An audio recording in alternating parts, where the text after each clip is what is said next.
The craftsman is standing inside the bull, and he is smiling, because he does not yet understand what is about to happen to him.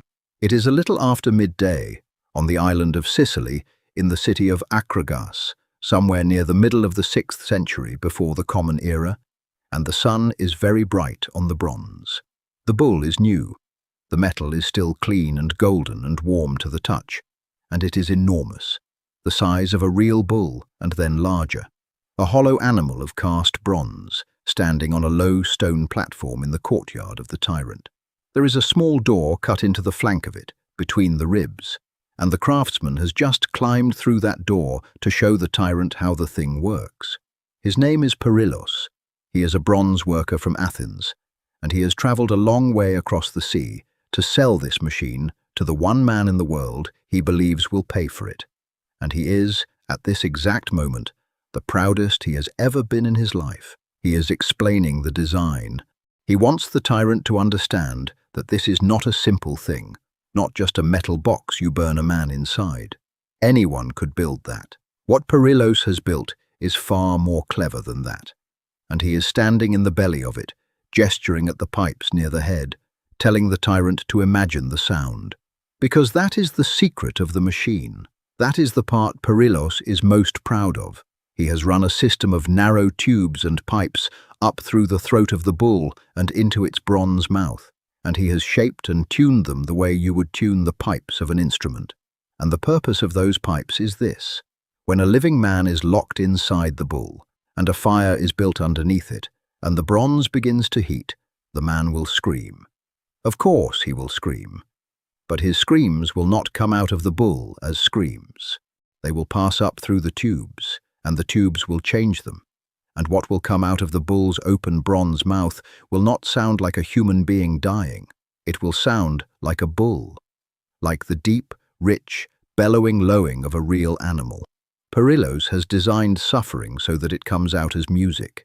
He tells the tyrant that he can stand in his courtyard and listen to the beast roar and never once have to hear a word, never a plea, never a name, nothing human at all. Only the beautiful sound of the bronze bull singing. And Perillos smiles, standing inside his own invention, waiting to be praised. The tyrant's name is Phalaris, and Phalaris looks at the machine for a while, and he looks at the little door in the side, and he looks at the man standing inside it. And then he says that yes, he understands completely. But he would like to hear the sound for himself, to be certain the pipes are tuned correctly. And he asks Perillos to put his head down near the mouth of the bull and make a cry, so that they can test the instrument. And Perillos, who still does not understand, leans toward the pipes, and Phalaris has his men shut the little bronze door, and they light the fire. This is the story of a machine, and the man who built it, and the man who used it, and it is one of the oldest and cruelest stories that has come down to us out of the ancient world.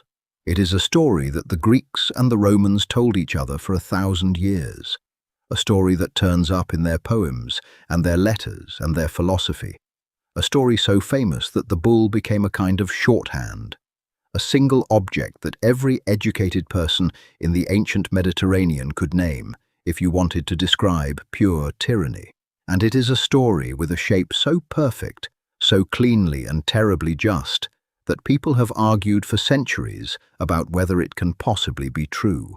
Because the man who invented the bronze bull, the man who dreamed up the pipes that would turn screaming into song, became, by every account that has reached us, the very first human being to die inside it.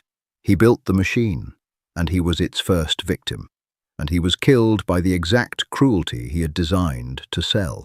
We will come, near the end, to the question of how much of this really happened. But first, we have to understand the world that produced a thing like this, and the man cruel enough to want it. Akragas, in the 6th century before the Common Era, was one of the richest cities in the Greek world, and it was not even in Greece. It sat on the southern coast of Sicily, a colony founded by Greek settlers only a generation or two before, on a high plateau above the sea, with deep rivers on either side and a long slope of fertile land running down to the water. The soil was extraordinary. The vineyards and the olive groves and the wheat fields made the city wealthy almost immediately. And the horses of Akragas were famous, and the people built temples out of the profits. Enormous temples whose ruins still stand on that ridge today. Some of the largest Greek temples ever built anywhere. It was a young city, a boom town, growing fast and full of money and rivalries. And into that situation, around the year 570 before the Common Era, stepped a man who saw an opportunity. We do not know very much about where Phalaris came from. The ancient writers say he was given a public contract, that the city hired him to oversee the building of a great temple to Zeus on the Acropolis, the high point of the town. And a building contract like that meant money, and it meant workmen, and it meant a reason to bring materials and tools up onto the citadel. And Phalaris used all of it. He used the funds to hire men who were loyal to him. He used the building works as a cover to smuggle weapons up to the high ground. And then, during a festival, when the people of Akragas were distracted with a feast, he armed his workmen and seized the Acropolis and made himself master of the city. He did not inherit power, and he was not elected to it. He took it by a trick in a single afternoon. And once he had it, he did not intend to give it back. The Greeks had a word for a man who seized a city this way and ruled it without law and without limit. They called him a tyrant. The word did not yet mean, exactly, a monster. It meant a man who had taken sole power outside the normal order of things. But Phalaris would spend the rest of his life making the word mean something worse. He was not, it should be said, alone in his age. The 6th century before the Common Era was the great age of tyrants across the Greek world, a time when the old aristocracies were breaking down and ambitious men were seizing cities one after another, from the Greek mainland to the coast of Asia, to the colonies of the West.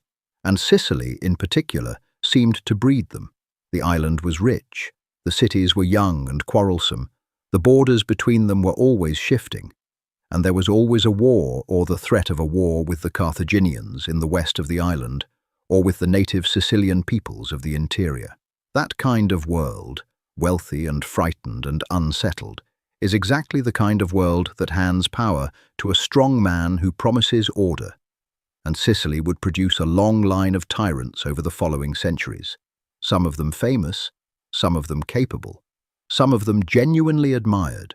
Phalaris was among the first of that line, and he became the one they all remembered for cruelty.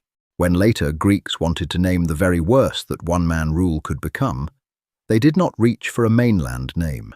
They reached for the tyrant of Akragas and his bull.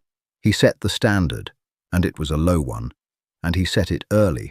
He ruled Akragas for around 16 years, and the stories that survive about those years are almost all stories of cruelty. He was said to be utterly without mercy, to torture and kill on suspicion alone, to see plots everywhere and to answer them with death. The most extreme accusation, the one that turns up again and again in the ancient sources, is that Phalaris was a cannibal, that he ate the flesh of nursing infants, and we should be careful with a charge like that, because it is exactly the kind of thing people say about a hated ruler, whether it is true or not. Accusing a tyrant of eating babies is almost a formula in ancient writing, a way of placing him outside the human race entirely. But whatever the exact truth of the darkest stories, the reputation was real, and it was early, and the single object that carried that reputation, the thing that made Phalaris a byword for cruelty for the next 1,000 years, was the bronze bull. So let us go back to the man who made it. Perillos, or in some tellings Perillaios, was, we are told, an artist in bronze from Athens, a maker of statues and fine metalwork, and he came to Sicily looking for a rich patron, the way artists have always gone where the money is, and he had heard, presumably, about the tyrant of Akragas and his appetites, and he made a calculation that tells you something ugly about him. He decided that the way to win the favor of a cruel man was to build him a better way to be cruel. He would not offer Phalaris a beautiful statue of a god. He would offer him an instrument of execution more refined, more artful, more entertaining than anything the tyrant already had. This was to be Perillos's masterpiece, and he poured his real skill into it, the genuine skill of a fine craftsman. And that is the detail that has always disturbed people the most. The bull was not crude. It was, by the standards of its horrible purpose, a work of art. The proportions were true, the bronze was well cast, and the acoustic system, the pipes in the throat, was a genuine piece of clever engineering, a real solution to the problem Perillos had set himself, which was the problem of how to make a man's agony pleasant to listen to. Think for a moment about what that design actually required. To make screaming come out as a bull's roar is not a simple thing. Perillos would have had to understand something about how sound moves through tubes, how the length and the shape of a pipe changes the pitch and the character of what passes through it. He would have had to experiment, to tune the thing, the way an instrument maker tunes an aulos or a lyre, and to tune it properly, he would have needed to know what the input sounded like. He would have needed to know what a human being sounds like when he is being cooked alive inside a sealed bronze shell, so that he could shape the pipes to receive exactly that sound and transform it into something else. We do not know how he learned this. We do not want to know. But the finished machine was, on its own dreadful terms, a success. It worked, and its purpose was not really killing at all, because killing is easy and the tyrant already had 1,000 ways to do it. Its purpose was pleasure. It was built so that a powerful man could murder his enemies and experience it as entertainment, could sit in his courtyard on a warm afternoon and hear his victims transformed, in real time, into the lowing of cattle, their words gone, their names gone, their humanity filtered out of the sound before it ever reached his ears. That is the true horror of the bronze bull, not the fire. The fire is only fire. The horror is the pipes. The horror is that a human mind sat down and did the careful, patient, technical work of designing away another person's humanity, so that a tyrant would never have to be reminded that the thing screaming in the bronze was a man. And here it is worth pausing to say that the engineering, however monstrous its purpose, is not fantasy. The Greeks knew a great deal about how to shape sound. Their music was built on wind instruments like the aulos, the double reed pipe, whose players understood exactly how the length and bore of a tube determines its pitch and its tone. Within a few centuries they would build the hydraulis, the water organ, a genuinely sophisticated instrument that pushed air through ranks of tuned pipes to make music. And the principle behind it, that you can take a stream of moving air and force it through shaped channels to control the sound that comes out, is precisely the principle Perillos is said to have turned to this obscene use. A man's dying breath and voice, forced up through a bronze throat fitted with the right pipes, really could be reshaped, its higher and more human frequencies dampened, its lower tones amplified into something like a bellow. We should not imagine that the ancients were too primitive to build such a thing. They were not. If anything, the plausibility is part of what makes the story so disturbing. This was within reach. A skilled bronze worker who understood instruments and who was willing to think hard about the acoustics of a scream could have done it. The knowledge that would let you build a water organ to praise the gods is the same knowledge that would let you build a bull to disguise a murder. Perillos simply pointed that knowledge in the worst possible direction. And so Perillos brought his masterpiece to the tyrant, and he explained it, standing inside it, proud of his pipes. There are two versions of what happened next, and they differ only in the final detail. In the version that most of the ancient poets preferred, the version with the cleanest and cruelest justice in it, Phalaris listened to the whole demonstration and understood the machine perfectly, and then had the door shut and the fire lit while Perillos was still inside, and roasted the inventor alive in his own invention, and stood in his courtyard and listened to the bronze bull sing its very first song with the voice of the man who had built it. In the other version, Phalaris did shut Perillos in and light the fire, but then, before the man was quite dead, had him dragged out again still living, still burned, and thrown from the top of the cliffs of the Acropolis onto the rocks below, so that the bull would not be, as it were, dishonored, its first proper victim being its own maker, rather than an enemy of the state. The Roman poet Ovid, writing 500 years later, chose the first version and put it into a single hard line. "There is nothing more just," he wrote, "than that the makers of suffering should die by their own art." The unhappy craftsman, he said, was the first to prove his own work, and that line, that idea, is really why we still tell this story at all, because the story is not only about a machine. It is about the oldest fear we have concerning cruelty, which is the fear that it does not stay where you point it, that the thing you build to use on your enemies is also, in the end, a thing that can be used on you. It is worth being clear just once, and then we can leave it, about what the machine actually did, because the ancient writers tend to hurry past it, and the hurrying is its own kind of mercy. The bull killed by conduction. A fire was built beneath and around the bronze, and bronze is an excellent conductor of heat, and so the whole interior surface of the animal became, slowly and then not so slowly, too hot to touch, and then hot enough to burn, and then hotter than that. There was no quick end in it. A blade is fast, a rope is fast. The bull was designed to be neither. It was designed to take its time, so that the sound it produced would go on long enough to be enjoyed, and so the person inside experienced the heat as a rising thing, first through the floor, then the walls, then the air itself, with nowhere to retreat to inside a sealed metal shell the size of an animal. That is the reality the pipes were built to hide. And it tells you something about the mind that commissioned it.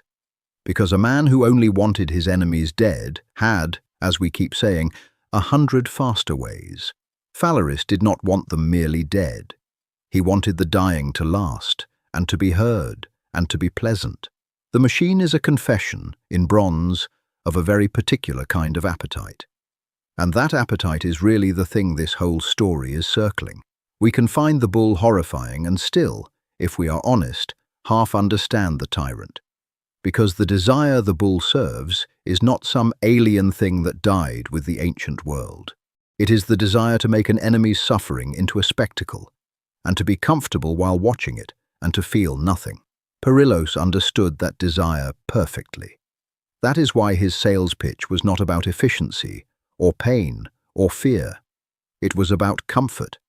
He was not selling the tyrant a way to kill. He was selling him a way to kill without being disturbed. A way to have the pleasure of the deed with none of the mess of another person's humanity reaching his ears. And Phalaris understood the offer and valued it and paid for it, and then, in the one genuinely surprising move in the whole story, turned it back on the salesman. Whatever else Phalaris was, he seems to have grasped, in that moment, the thing Perillos had not. That a man who will build you a machine like this, and stand inside it smiling, is not a man to be trusted at your back. And so he tested the pipes with the voice of the one person in Akragas who most deserved to understand, from the inside, exactly what he had made. But Perillos was only the first. Once the bull was tuned, once its maker had, so to speak, broken it in, Phalaris used it, and used it for years. And this is where the story stops being a neat little parable and becomes something worse, because it becomes ordinary. The bull became simply a tool of the regime. Enemies of the tyrant, real or imagined, went into the bull. Men who spoke against him, men he suspected, men whose property he wanted, men who had done nothing at all but stand too close to power on the wrong day. And the machine did its work, and the pipes did their work. And the courtyard of Phalaris filled, again and again, over years, with that same deep bronze bellowing, a sound the people of Akragas came to know and to dread, because everyone in the city understood what the roaring of the bull actually meant. It meant that somewhere inside the bronze, at that moment, a person they might know was ending. The whole point of the design, the transformation of the scream into the roar, was meant to spare the tyrant, but it could not spare the city. The people of Akragas heard the roar and they filled in, for themselves, the human sound underneath it. And that may be the one thing Perillos's brilliant pipes failed to account for. You can strip the humanity out of a sound.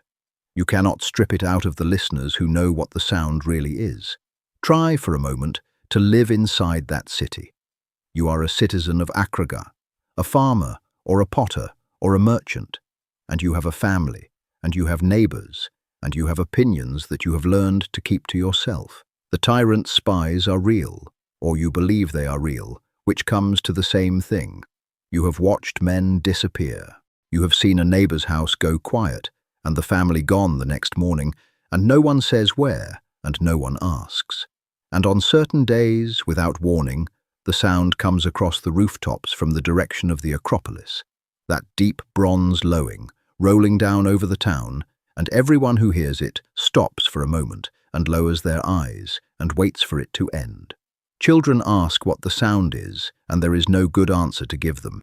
The genius of the machine, from the tyrant's point of view, is that it is deniable. He can say it is only a bull, a bronze curiosity, an instrument.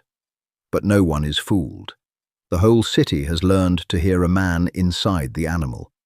And so the bull does a second kind of work, beyond killing.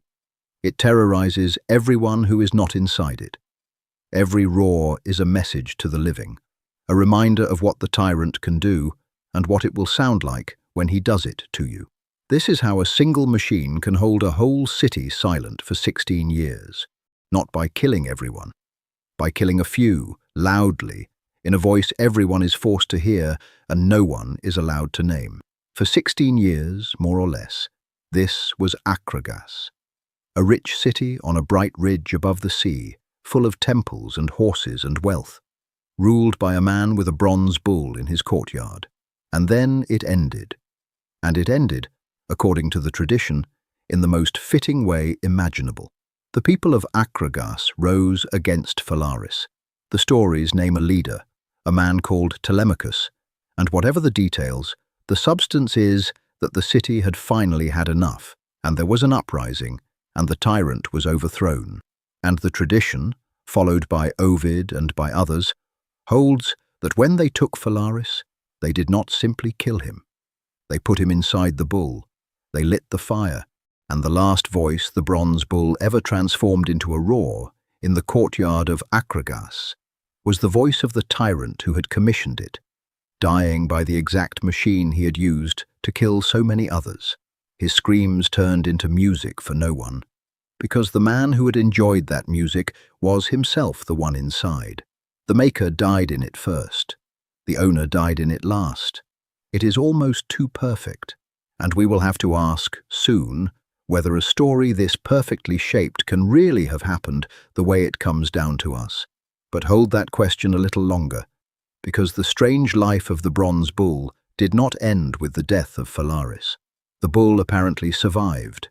It was a large and valuable object, tons of worked bronze, and it stayed in Akragas as a kind of monument, a relic of the old tyranny, long after the tyrant was gone. And then, well over a century later, in the year 406 before the Common Era, disaster came to the city from across the sea. Carthage, the great power of North Africa, sent an army against the Greek cities of Sicily, and Akragas was besieged and taken and sacked, and the Carthaginians carried off the wealth of the city, everything they could move, statues and treasures, and, among them, the bronze bull. They shipped it back across the water to Carthage as loot, a trophy of a conquered enemy, and there it sat, in a foreign city, for another 2.5 centuries, a Sicilian horror standing in an African capital. And then, in the year 146 before the Common Era, Carthage itself fell. To understand what that meant, you have to know that Rome and Carthage had by then been locked in a struggle that lasted on and off for more than a century, 3 long and terrible wars for control of the Western Mediterranean. It was in the middle of these wars that the General Hannibal marched his army and his elephants over the Alps into Italy, and very nearly destroyed Rome altogether. Rome survived, and then set about making sure that Carthage never threatened it again. And in the third and final war, a Roman army laid siege to the great African city, and, after a savage house-by-house battle, took it and burned it and tore it down, and, by tradition, cursed the very ground. The commander who oversaw that destruction was a Roman named Scipio, and among the treasures pulled out of the ruins of Carthage before the fires took hold was the bronze bull, still there after 2.5 centuries, still recognizable, still famous, a piece of Sicilian loot that Carthage had itself, once looted, now falling into Roman hands. And the Romans, the story goes, sent it home. They returned the bull to Akragas, to the city that had made it, as a gesture, a piece of theatre about Roman justice, handing back to the Sicilians the very instrument of their ancient tyranny. The Roman statesman Cicero, writing around the year 70 before the Common Era, tells this story, and he uses it with real skill. He is prosecuting a corrupt Roman governor of Sicily, and he points to the bull. "Look," he says, "in effect, the people of Sicily had this monstrous thing taken from them by an enemy, and it was Roman power that gave it back. And they treasure it not because they love cruelty, but because it reminds them what tyranny was, and that Rome delivered them from it." Whether every step of that journey is literally true, the bull taken to Carthage and returned by Rome 3 centuries later, we cannot fully confirm. But the fact that Cicero could stand up in a Roman court and refer to the bull as a real object with a known history, an object his audience would recognize, tells you how deep this machine had sunk into the memory of the ancient world. And it sank deeper still, because the bull did not stay a pagan story. As the centuries turned and the Roman world became Christian, the bronze bull found a second life in the stories of the martyrs. When the early Christians told and retold the deaths of their saints under Roman persecution, the brazen bull appears again and again as an instrument of martyrdom.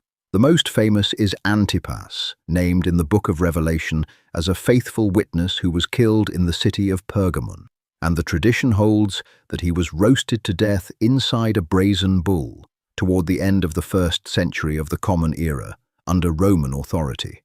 There are others. The soldier Saint Eustace, along with his wife and his 2 sons, is said in his legend to have been executed as a family inside a bronze bull heated with fire, under an emperor of the 2nd century. Whether these particular deaths happened in exactly this way is, again, uncertain. And a brazen bull is the kind of vivid, terrible detail that a story of martyrdom tends to attract. But the point is what it shows about the machine's grip on the imagination. 600, 700 years after Perillos, the bronze bull was still the image people reached for when they wanted to describe the ultimate cruelty of a persecuting power. Phalaris was long dead. Akragas had risen and fallen and risen again. Whole civilizations had turned over, and the bull went on roaring in the mind of the West, and it kept roaring into the Middle Ages and beyond. More than 1,500 years after Phalaris, the greatest poet of medieval Italy reached for the very same image. In his vision of hell, the poet Dante Alighieri comes upon a soul who is imprisoned inside a moving flame, and who can only speak by making the tip of the flame flicker and roar, so that the words come out distorted and strange. And to explain to his readers how a voice can be trapped inside a thing and transformed by it, Dante reaches back across all those centuries for the perfect comparison. And he chooses the Sicilian bull. He reminds his readers of the bronze bull that bellowed for the first time with the cry of the man who had shaped it with his file, the maker. And Dante adds, in his own hard voice, that this was just. Even in the 14th century of the Common Era, in a Christian poem about the afterlife, the Bull of Phalaris was still the readiest example a great poet could find for the idea of suffering turned into a voice, and the maker dying first was still remembered as a matter of simple justice. The machine had outlived not only its victims and its tyrant, but the entire ancient world that built it, and it had become something close to a permanent fixture of the Western imagination, a story every educated person was simply expected to know. Which brings us, at last, to the question we have been holding back. Did any of it really happen? Was there truly a bronze bull, and a man named Perillos who built it and died in it, and a tyrant named Phalaris who filled it and, in the end, was filled into it himself? Here we have to be honest, because the honest answer is complicated, and the complication is itself part of what makes the story worth telling. Start with what is solid. Phalaris was a real person. Of that there is very little doubt. He ruled Akragas in the 6th century before the Common Era, and he was remembered very early and very consistently as a monster. And crucially, the earliest source we have does not come centuries later. It comes from within living memory of the events, more or less, from one of the greatest poets of the ancient world. The poet Pindar, writing in the early part of the 5th century before the Common Era, perhaps 80 or 90 years after Phalaris, names him directly and condemns him, and specifically ties his evil reputation to burning men in bronze. Pindar contrasts a good ruler, remembered kindly, with Phalaris, who, he says, is pursued everywhere by a hateful reputation, the pitiless mind that burned men in the bronze bull. That reference matters enormously, because Pindar was not writing a horror story. He was writing praise poetry for the powerful, and he mentions the bull almost in passing, as a fact everyone knows, a byword already, less than a century after the tyrant's death. That is about as good as ancient evidence ever gets. Something about a tyrant and a bronze bull was already fixed in Greek memory within a few generations. So the core is probably real, or real enough. There was a tyrant, and there was, in all likelihood, a bronze bull used as an instrument of execution. What is far less certain is everything that makes the story beautiful. The clever pipes that turned screams into music, the specific figure of Perillos, the Athenian craftsman, the perfect justice of the maker dying first and the tyrant dying last. All of that comes to us from later writers, from the Roman period and after, from Diodorus and Ovid and Lucian and the rest, telling and retelling and polishing a story that had already become a legend. And later writers, then as now, love a story with a shape. The detail of the inventor destroyed by his own invention is so satisfying, so morally clean, that it is exactly the kind of thing a tradition invents or improves over time, whether or not it began, in fact. It is possible that Perillos is real. It is also possible that he was added later, a name and a fate attached to the bull to give the horror a proper beginning. And there is one more twist, which is that the ancient world itself was not unanimous about Phalaris. There survives a set of more than 100 short letters, supposedly written by Phalaris himself, that present him not as a monster, but as a cultured, witty, and even generous ruler, a patron of poets, a man wronged and slandered by his enemies. And a Greek writer named Lucian composed a clever, slippery little speech in which Phalaris defends himself and even presents the bull as something he received rather than desired, a gift he then dedicated to the gods. For a long time, some readers took those letters seriously, as a genuine voice reaching across the centuries, and in the 17th century of the Common Era, they became the subject of one of the most famous scholarly quarrels in the history of learning, because a young English scholar named Richard Bentley took the letters apart. In a long and devastating study, published just before the year 1700, Bentley proved, almost beyond argument, that the letters could not possibly be the real work of a 6th century Sicilian tyrant. They referred to towns that did not yet exist in Phalaris's day. They quoted authors who had not yet been born. They were written in a form of Greek from centuries too late. They were, Bentley showed, a forgery, a rhetorical exercise composed many hundreds of years after the real Phalaris was dust, by someone playing at being the famous tyrant. And that demolition is now remembered as a founding moment of modern scholarship, one of the first times anyone used the internal evidence of a text, its language and its references, to date it and to expose it as fake. So the letters tell us nothing about the real Phalaris. But the whole strange episode The ancient forger inventing a gentle, misunderstood tyrant, and the modern scholar exposing him 1,000 years later, is a useful reminder of something true. The reputation of a tyrant is a made thing, built and rebuilt by his enemies and his defenders across the centuries. And the bronze bull was always as much a symbol as an object, a story that people kept picking up and using and reshaping to think about power and cruelty and justice, long after anyone could say for certain what had really stood in that courtyard on the ridge above the sea. And there is a reason this particular horror, out of all the horrors of the ancient world, fixed itself so firmly in memory and stayed there for 25 centuries. Most of the cruelty of the ancient world was improvised. Men were crucified with whatever wood was to hand, stoned with whatever stones lay in the road, beaten and burned and drowned with the ordinary materials of daily life pressed into terrible service. The bronze bull was something different and something new. It was designed. Someone sat down at a workbench with tools and drawings and a clear idea, and engineered a device whose only function was to kill a human being in a particular, refined, entertaining way. It is one of the very first purpose-built machines of execution that we can name in all of history. An object made by a craftsman to a specification for a client, the way you would commission a temple or a warship or a fountain. And that is why it disturbs us at a level deeper than mere cruelty. It marks a threshold. It is the moment where killing stops being a thing you do with your hands and the objects around you, and becomes a thing you can order made, a product, a piece of technology with a designer's intention built into every curve of it, every purpose-built instrument of death that came after it, down all the long centuries to our own, stands, in a sense, in the shadow of that bronze animal on the ridge above the sea. The bull is where the idea begins, that suffering can be engineered, that agony can be a design problem, that a clever enough mind can build you a better way to make a person die. Perillos was the first to have that idea and put it into metal.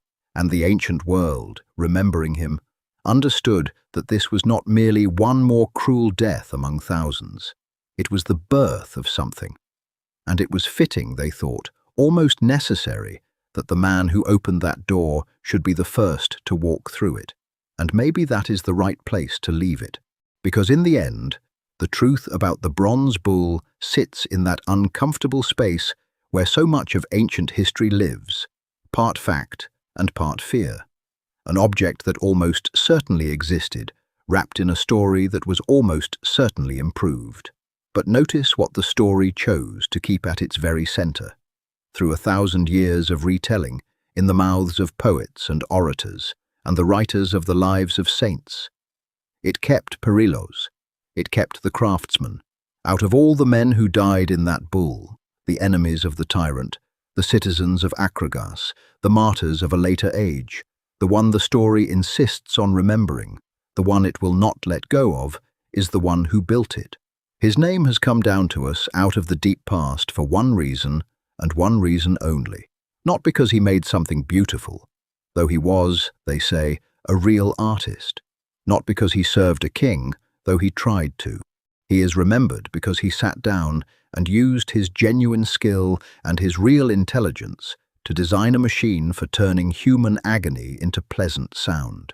And because the very first agony that machine ever transformed, the first scream that went up through those carefully tuned pipes and came out over the courtyard of Akragas as the deep, rich, beautiful lowing of a bronze bull, was his own. He built it, he climbed inside it to show it off, and he was its first victim. The ancient world found that fitting. 25 centuries later, so probably do we.